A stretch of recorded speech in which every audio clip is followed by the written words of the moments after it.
श्री स्वामी समर्थ. जय जय स्वामी समर्थ. माझ्या स्वामी कृपा चॅनलमध्ये सर्वांना नमस्कार. स्वामी महाराजांच्या कृपेने तुमच्या सर्व चांगल्या इच्छा पूर्ण होत ही स्वामी महाराजांच्या चरणी प्रार्थना करते आणि आजच्या या नवीन व्हिडिओला सुरुवात करते. आयुष्यामध्ये असे क्षण येतात जिथे प्रश्नच प्रश्न मनामध्ये घोळत असतात आणि हे माझ्याच आयुष्यात का घडत आहे, मी चुकलो आहे का, पुढे काय होणार आहे, प्रश्न मनात अस्वस्थ करत असतात. बाहेरून सगळं काही ठीक दिसत असलं तरी आत कुठेतरी मन थकलेलं असतं आणि अशा वेळेला सल्ले खूप मिळतात, लोक खूप बोलतात, पण मनाला शांत करणारा एकही शब्द आपल्याला मिळत नाही. आणि अशा वेळेला काही लोक रडतात, काही चिडतात, तर काही शांतपणे आतमध्ये सगळं काही साठवून ठेवतात. पण स्वामी भक्तांसाठी अशा वेळेला एकच आधार असतो आणि ते म्हणजे स्वामींचा तारक मंत्र. हो, स्वामींचा तारक मंत्र. स्वामींचा तारक मंत्र हे फक्त शब्द नाहीत, तर मनाच्या गोंधळातून बाहेर काढणारा मोठा आधार आहे.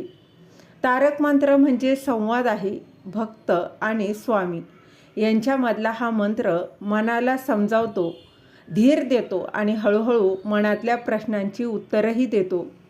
कधी शब्दामध्ये तर कधी अनुभवातून. तर आजच्या या व्हिडिओमध्ये आपण हेच जाणून घेणार आहोत की संकटात असताना, अडचणीच्या काळात असताना, समस्यांमध्ये आपण गुरफटलेलो असताना स्वामींचा तारक मंत्र हा का म्हणावा, तर आणि या मंत्रातून आपल्याला आपल्या मनातील प्रश्नांची उत्तरे कशी भेटतात. संकटात असताना आपण रडतो बघा, हे वाईट ना, हे तर वाईट नाही ना, आपलं मन मोकळं करतो. पण सतत रडत राहणं म्हणजे आपण त्या संकटाला आपल्यावर जास्त अधिकार देतो. कधीकधी संकट मोठे नसतात, पण आपल्या मनातील भीती, आपल्या मनात जे काही भय आहे त्याला ते मोठं बनवतं. रडताना मन एकाच गोष्टीभोवती फिरत राहतं की माझं दुःख, माझी अडचण, माझी जी काही समस्या आहे, माझा त्रास, यातून उत्तर मिळत नाही. फक्त थकवा जो आहे तर तो वाढत असतो. स्वामींचा तारक मंत्र इथेच वेगळा मार्ग दाखवतो. तारक मंत्रातील पहिली ओवी बघा जी आहे ती म्हणजे निशंक हो, निर्भय हो मना. हा जो बघा अर्थ, याचा अर्थ असा की मनात सतत येणारं काय होईल हे प्रश्न थांबवावं. निशंक म्हणजेच काय, संशयमुक्त होणं, स्वतःवर आणि स्वामींवर शंका न ठेवणं. निर्भय हो म्हणजेच काय, तर कोणत्याही परिस्थितीमध्ये न घाबरणं, स्वामी पाठीशी आहेत ही जाणीव ठेवून पुढचा क्षण जगणं. सगळं आपल्या हातात नाही हे मान्य करून मन शांत ठेवणं. कारण मनामध्ये जर शंका नसेल, मन जर शांत असेल, निर्भय असेल, तर उत्तरे हे स्पष्ट दिसू लागतात. संकटात रडण्याऐवजी तारक मंत्र म्हणावा. सतत बघा, रडण्यामध्ये जर आपण अडकून जर पडलो तर ते रडणं आपल्याला कमकुवत करतं, आपली कमजोरी बनतं. पण जर तारक मंत्र आपल्याला मजबूत करतो, तर तारक मंत्र म्हणजे तारण करणारा. त्याच्या बघा शब्दातच अर्थ आहे. तारक म्हणजे तारण करणारा मंत्र, म्हणजे जो संकटातून, भीतीतून, संभ्रमातून आपल्याला बाहेर काढतो. हा मंत्र उच्चारताना स्वामींना आपली परिस्थिती सांगावी लागत नाही, कारण स्वामींना आधी सगळं माहीत असतं. आपलं मन स्वामींच्या चरणाशी जोडण्यासाठी आणि स्वामींशी संवाद साधण्यासाठी मंत्र म्हणत राहा. बघा, तारक मंत्रातील ओवी फक्त ऐकायला सुंदर नाहीत, तर बघा आपल्या मनालाही दिशा देतात. रडताना आपण तक्रारी करतो की माझ्याबरोबरच असं का होतं, मीच काय वाईट केलंय. पण जर तारक मंत्र म्हणताना आपल्याला जाणीव होते की स्वामी आपल्या सदैव सोबत आहेत, आपल्या स्वामी सदैव पाठीशी आहेत आणि इथे सगळा बदल घडतो. तारक मंत्र आपल्याला संकटांना सामोरं जाण्याची ताकद देतो. हा तारक मंत्र मनाला आठवण करून देतो की आपण एकटे नाहीत. प्रचंड स्वामी बळ जे आहे तर ते आपल्या पाठीशी आहे. स्वामी बळ पाठीशी रे ही ओवी मनाला शांत ही करत असते. आणि मनाला सांगते की जेव्हा आपल्याला असं वाटतं की कोणी सोबत नाही, तेव्हा स्वामी आपल्या पाठीशी सतत. आपली ताकद कमी पडली तरी स्वामींचं बळ कधीच कमी पडत नाही. आपण थकलो, गोंधळलो तरी स्वामी पाठीशी उभे असतात. दिसत नसले तरी त्यांचे बघा संरक्षण कवच हे सतत कार्यरत हे असतं. एकटं वाटलं तरी आपण खरं तर एकटे नसतो. बघा आपल्यासोबत आपल्या सेवा आपलं स्वामी हे सतत असतात. आपण कधीही एकटे नसतो, आपल्यासोबत आहेत. जेव्हा जेव्हा आपल्याला वाटतं की कोणी सोबत नाही, तेव्हा स्वामी सर्वात जवळ असतात. संकटामध्ये आपण एकतर बघा घाबरतो किंवा आपल्या नशिबाला किंवा स्वामींना दोष देतो. पण तारक मंत्र म्हणताना आपण स्वतःकडं पाहायला शिकतो. मनाची गती बघा, मग मनाची भीती कमी होत जाते. हळूहळू लक्ष हे संकटावरून स्वामींकडे जातं आणि जिथे स्वामी असतात तिथे भीती टिकूही शकत नाही. उगाची भीतोसी भय हे पळू दे, ही जी ओवी आहे बघा, ती ओवी थेट मनालाच विचारते की स्वामी सोबत असताना खरंच एवढं घाबरण्यासारखं आहे का? संकटात किंवा अडचणीमध्ये जर आपण तारक मंत्राचं पठण केलं तर आपलं मन शांत होतं, भीती कमी होते, संयम वाढतो. लगेच प्रतिक्रिया देण्याऐवजी आपण शांत राहायला शिकतो. विचार स्पष्ट होतात, गोंधळ कमी होतो आणि दिशा दिसू लागते. एकटेपणा नाहीसा होतो आणि स्वामींची उपस्थिती जी आहे तर ती आपल्याला जाणवते. आपली श्रद्धा खोलवर जाते आणि वरची भक्ती जी आहे तर बघा, ती आपली जी स्वामींची सेवा आहे, स्वामींवरची जी भक्ती आहे ती वाढते. तर बघा आतून स्वामींशी जोड निर्माण होतो. मनातील प्रश्न जेव्हा वाढतात तेव्हा मन अस्थिर आणि घाबरलेलं होतं. तर तारक मंत्र मनाची ही गडबड थांबवतो. मनाच्या शांततेतच योग्य समज येते. कशी? विचारातून. तर कधी विचारातून येते, तर कधी अनुभवातून. मन शांत झालं की विचारांचा गोंधळ देखील राहत नाही.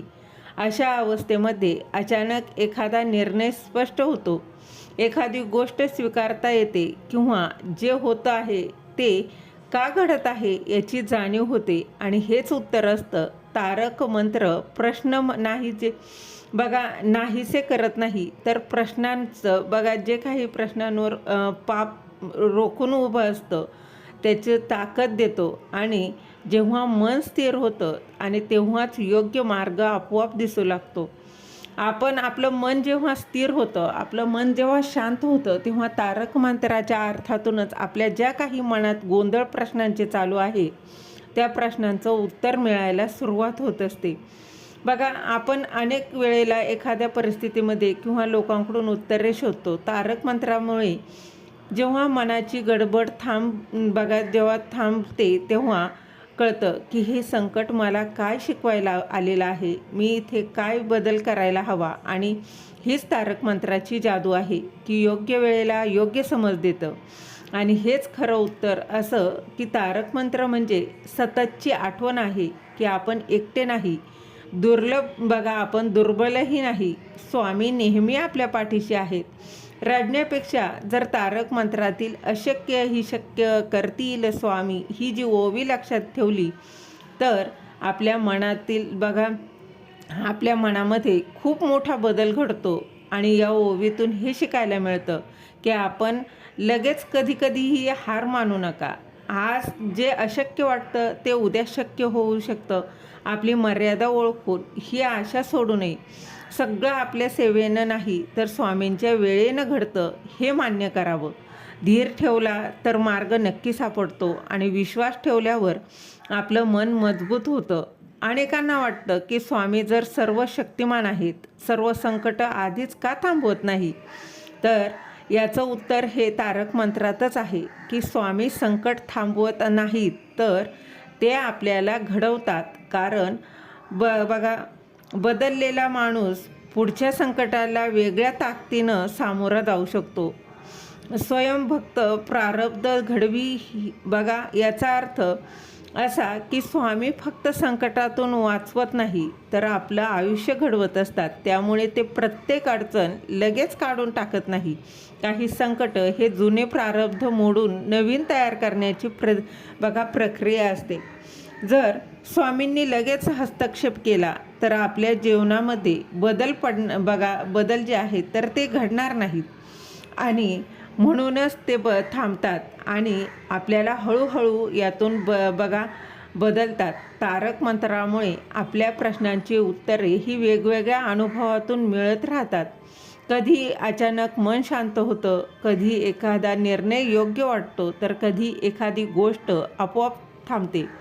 कधी वाटतं की जे घडतं ते योग्यच होतं आणि हीच उत्तरं असतात. जेव्हा तुम्हाला वाटत असेल की आयुष्यामध्ये काहीच घडत नाही, तेव्हाच तारक मंत्राचं पठण करतच राहावं. बघा, अनेकांना वाटतं की मी तारक मंत्राचं खूप वेळा पठण केलेलं आहे किंवा श्रवणही करत आहे, पण परिस्थिती तशीच आहे. तर लक्षात ठेवावं की स्वामी समर्थ, आपले श्री स्वामी समर्थ महाराज सर्वप्रथम परिस्थिती नाही तर आपल्यातला बदल जो आहे तर तो बदलतात. जेव्हा काहीच बदलत नाही असं वाटतं तेव्हाच मंत्र म्हणत राहणं आपल्यासाठी सगळ्यात जास्त गरजेचं असतं. बाहेरचे सगळे तसे तसंच असले तरी मन शांत होतं, भीती कमी होते, आपलं मन अस्थिर झालेलं असते स्थिर होतं आणि आपलं मन जे आहे ते स्वीकारण्याची ताकद येते. या शांततेतूनच योग्य वेळ आणि योग्य दिशा दिसू लागते. स्वामींनी लगेच उत्तर दिलं नाही तरी आपल्याला परिस्थिती स्वीकारण्याची ताकद देतात आणि म्हणूनच काही बदलत नाही असं वाटलं तरी मंत्रपठण सोडू नका. लक्षात ठेवा की तारक मंत्र म्हणजे मागणी नाही, तक्रार नाही. हा मंत्र म्हणजे स्वीकार आहे, स्वामींशी संवाद आहे. जेव्हा शब्द सांगतात तेव्हा हा मंत्र बोलतो. जेव्हा अश्रू थांबत नाही तेव्हा तारक मंत्र आपल्याला धैर्य देतो आणि जेव्हा काहीच कळत नाही, जेव्हा मन अस्थिर असतं, तेव्हा तारक मंत्र एकटंच सांगतो की भिवू नकोस, मी तुझ्या पाठीशी आहे. तर बघा, तारक मंत्र हा स्वामी आणि स्वामींची भक्त यांच्यातील संवाद आहे. तर तारक मंत्र अगदी मनापासून तुम्ही पठण करा, श्रवण करा. तुमच्या मनातील झालेला गोंधळ, आयुष्यात आलेली संकट यांचे प्रश्नातील सगळ्या प्रश्नांची उत्तरं तारक मंत्रातून तुम्हाला नक्कीच मिळतील. झालेली सेवा महाराजांच्या चरणी